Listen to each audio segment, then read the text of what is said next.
Hello દોસ્તો, આજે આપણે જઈ રહ્યા છીએ વેલાલ ગામે, જ્યાં શ્રી ગેલંબે માનું મંદિર બની રહ્યું છે.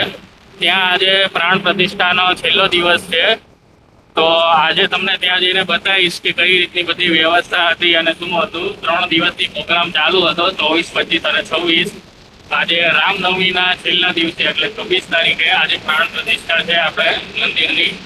તો તમને ત્યાં જઈને બધું હું બતાવીશ કે કઈ રીતની વ્યવસ્થા હતી, શું હતું.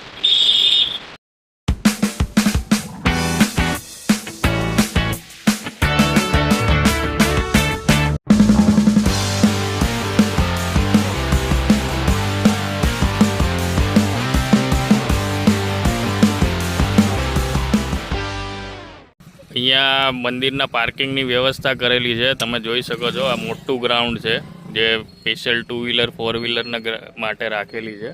અને સામે એક બીજું ગ્રાઉન્ડ બી છે જે સ્પેશિયલ 4 વ્હીલર માટે રાખેલું છે. તો ઘણી સારી વ્યવસ્થા છે પાર્કિંગની, અને ઘણા મિત્રો પણ છે અહીંયા કે જે તમને યોગ્ય રીતે પાર્કિંગ કરી આપે છે.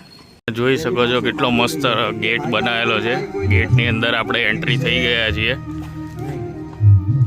અંદરની સાઈડ તમે જોઈ શકો છો મસ્તનું ડેકોરેશન કરેલું છે. મેન એન્ટ્રી ગેટ છે. મંદિર ઓલી બાજુ છે. અહીંયા આપણે હવન ને એ બધું ચાલુ છે. તમે જોઈ શકો છો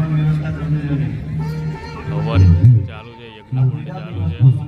અને આપણી જે ડ્યુટી છે એ રસોડા ડિપાર્ટમેન્ટ બાજુ છે. તો આપણે રસોડા બાજુ જઈએ છીએ. આખું રસોડું છે, આપણું રસોડા ડિપાર્ટમેન્ટ છે. તમે જોઈ શકો છો જે આજની રસોઈ છે એ બધી અહીંયા બનવાની છે રસોડામાં. અને ઇવન સવારનો નાસ્તો બી છે. બટેકા પૌવા, ચા અને ગાંઠિયા છે સવારના નાસ્તામાં અત્યારે. તમે જોઈ શકો છો. આપણે તો નાસ્તો નહીં કરતા, પણ આપણા મિત્રો જે છે અત્યારે સેવામાં, એ લોકો બટેકા પૌવા અને ચા ખાઈ રહ્યા છે. તો કેવા છે? બરોબર છે ને બટેકા પૌવા? રેડી ને? ઓકે, ડન છે. નાસ્તો અને જમણવારની વ્યવસ્થા તો સારી જ છે. આ બ્લોગ થોડોક મોટો બનવાનો છે એટલે છેક સુધી બન્યા રહેજો. ની અંદર એ પુષ્પ ચોખા પધરાવી દેવાના, કલશ લઈ બધાએ ઊભું થઈ જવાનું. આજે ફરી આપણી ભોજન વ્યવસ્થા છે આખી. તમે જોઈ શકો છો કેટલા મોટા એરિયામાં આખી ભોજન વ્યવસ્થા આયોજિત કરવામાં આવી રહી છે. અને આપણી જે આજનું સેવા છે એ અહીંયા જ છે.